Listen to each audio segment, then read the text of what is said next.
Yo, welcome back to the BSD4 channel. Wingnuts, what's going on? What is happening? Hey, before I even start this video, man, I want to give a shout out to a lot of people out there, man.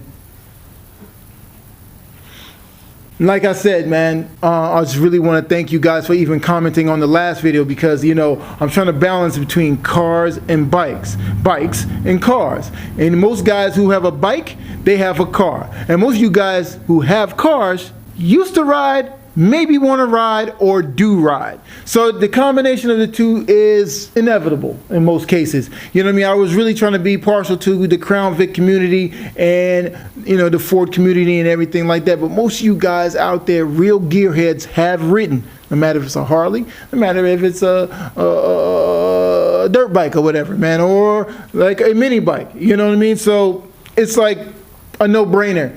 But I suffered with a lot of different things. Like, first of all, you know, another new idea, you know, that's perfect for me, and I go and I'll run with that versus just trying to like really, you know, finish a thought and I just kind of just like, you know, dang it, what should I do? Let me do that one because it seems more cooler. All right. I'm going to explain this little thing here, right here. Now, you know what this is all about. I'm having a problem with this daggone transmission, man, putting it in. Like most of you guys, I've been telling you guys in the comments section, man, it was just tough to try to get this thing in. I used a plastic dowel. The last time I used that, that's exactly like that trans. So I should be using that to line up the clutch. When I was trying to put the transmission in, this became a problem. You know what I mean? And I was like, gosh, man, what's going on? So now I'm going to go in here and see if this thing fits. And you know what? That doesn't fit. So that is my problem. So that's what we got to deal with right now. That's why that trans ain't going in, because somehow that plastic one I use is just not the right joint. This here is the right joint.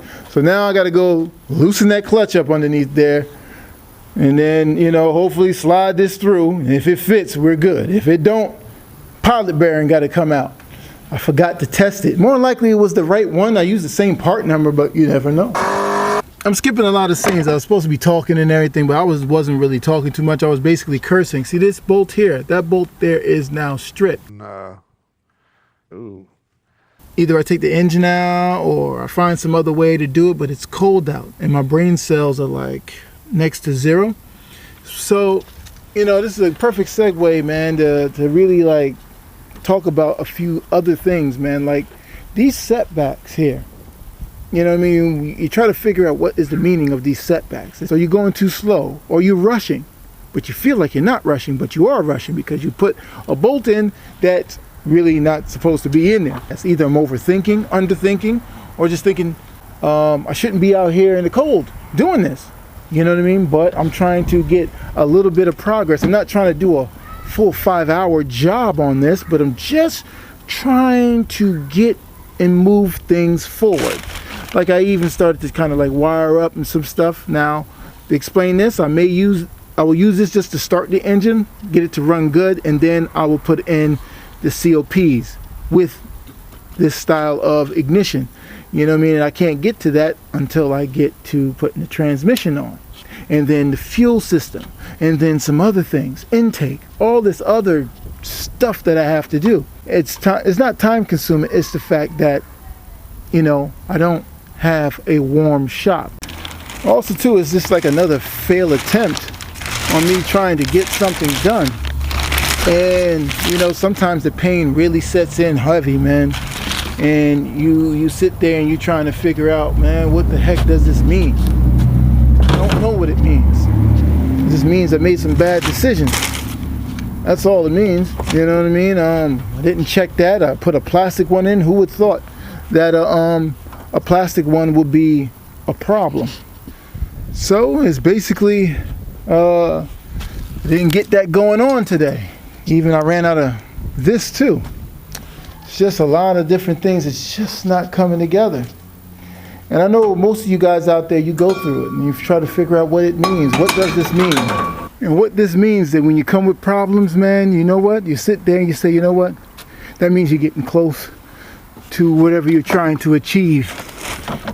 You know, and I get back up in this engine here, weld this thing up, and now I can get this bolt out.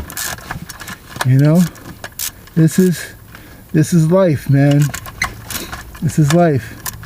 And this is why the channel and all you guys are so important. Because like back in the day, man, let me tell you, I used to just pivot. When things got tough, I pivot, run away. You know, and this channel has taught me a lot of things. You guys have been teaching me a lot of things. The older guys, the younger guys. You younger guys are sharp out there, man. And that's why you know, I do these videos.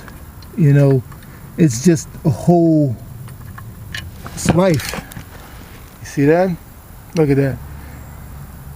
You know, stick welder. Mind you, one of my welders with my homeboy, the other welder is at my job, and I had one more stick welder here and one small electrode, and I had to make it work. It was just something that I had to do, you know. Now I gotta see what's up with this clutch. Maybe, oh, we have another problem. That was the last 10 I had here too. But you know what? That's cool. You know, that's cool. We can live with that. Matter of fact, I think I got a 10 somewhere. You know, I just need to know what I'm up against. I think that's a 10 right there, if I'm not mistaken. Yeah, that's a 10. So let me just keep on doing this, man. That's why I closed the hood and I went right back at it. So you know what? Let's get back at it. After some twirling and twirling this daggone flywheel, I got this thing. It fits in there. You know what I mean? It fits. The pilot bearing is the right one. This is a T45 or T5 or whatever the heck kind of thing for a transmission. This thing slides out nice. You know what I mean? It fits. You know, you hear it. It bucks all the way to the back. This thing fits. It couldn't even go all the way in there. So that clutch wasn't aligned to the pilot bearing, which in turn I could not put the transmission in. I could have put the transmission in. I could have, if that thing was lined up. And the moral of the story is today, folks, you got to keep at it, man. And this proves that you keep at it. I closed the hood. I was done. But I was like, you know what? Let's keep at it and keep trying. And that's really what this channel is really all about. And you guys push me. Every last one of you guys who watched this video, passing through or not, you guys helped me get through that. Because I was just going to be like, man, you know what? Forget about it. It's cold out here. I shouldn't be out here doing this anyway. But you got to put effort if you want to get results. And that's what this channel is really all about, man. So all right, man, skipping scenes. I wasn't gonna put this in this video, but I might as well give you a little taste, man. But so here's what we're doing. So we loosen up some bolts, right? We gotta get inside, you know, and check everything, the whole fuel system. Basically, you know, you take off those two side panels from inside here. You know what I mean? This comes off, and then this whole thing kind of comes off here like that. All right, now it kind of exposes the tank and everything, and this is the gas tank. Now, gas tank, man, yeah, it's beat. So, you know, we're gonna go up underneath here.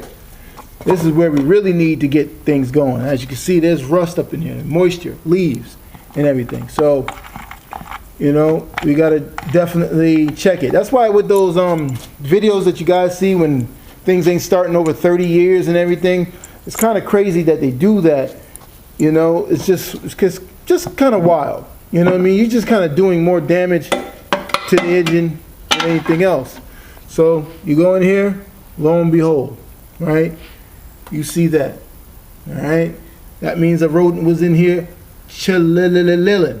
So in this carburetor, right, there has some stuff in it.